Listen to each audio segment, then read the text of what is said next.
这年头，野外的动物也开始享受生活了吗？这不，小哥在野外遇到了一只小鸟，看起来呆呆的，站在路边一动不动。小哥刚伸手，结果小鸟扑地飞走了，但飞得不远，明显是有点问题。它停在一旁的灌木丛里，像是在思考人生。小哥再一次尝试接近小鸟，虽然挣扎了一下，但最终还是被成功带走。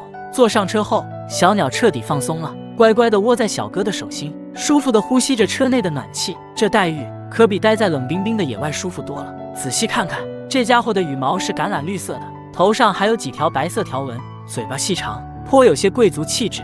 然而下一秒，小鸟就展现了它的随意一面，竟然直接给小哥来了一坨白色巧克力。这份见面礼可真是猝不及防。不过小哥并没有生气，反而把小鸟放在腿上，让它休息。小鸟更是毫无防备地闭上眼睛，彻底躺平，进入养生模式。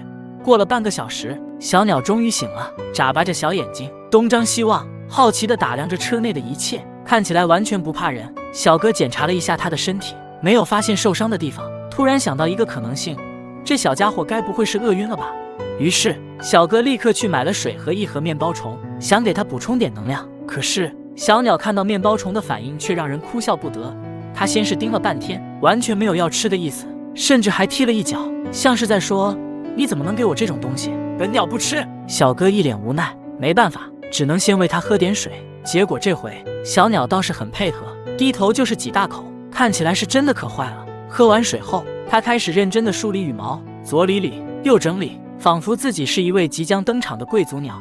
不过小哥还是担心它的体力问题，毕竟光喝水可不行，还是得吃点东西。于是小哥又一次把面包虫递到它面前，这回小鸟终于松口了，先是探性地啄了一下，没成功，再换个角度，这才终于吃进嘴里。小哥松了一口气，这总算吃点东西了。吃饱喝足后，小鸟的精神头也恢复了，开始蹦跶着在车里四处看看，对这个豪华车厢似乎很满意。小哥也有点舍不得它，毕竟这么可爱这么亲人的小鸟，谁不想养一只呢？但转念一想，小鸟属于天空，强行留下它只会让它失去自由。于是小哥做了一个暖心的决定，带着小鸟来到树林，张开手掌让它回归大自然。小鸟犹豫了一下，转头看了看小哥，仿佛在说真的让我走。最后它轻轻一跃，扑棱着翅膀飞向天空。小哥望着它越飞越远，心里竟有些感动。这一场偶遇既搞笑又治愈，谁能想到一只迷糊的小鸟在小哥的车里度过了奢华1日游，还享受了高规格的照顾呢？如果你喜欢这条视频，可以分享出去，或者长按点赞表示支持。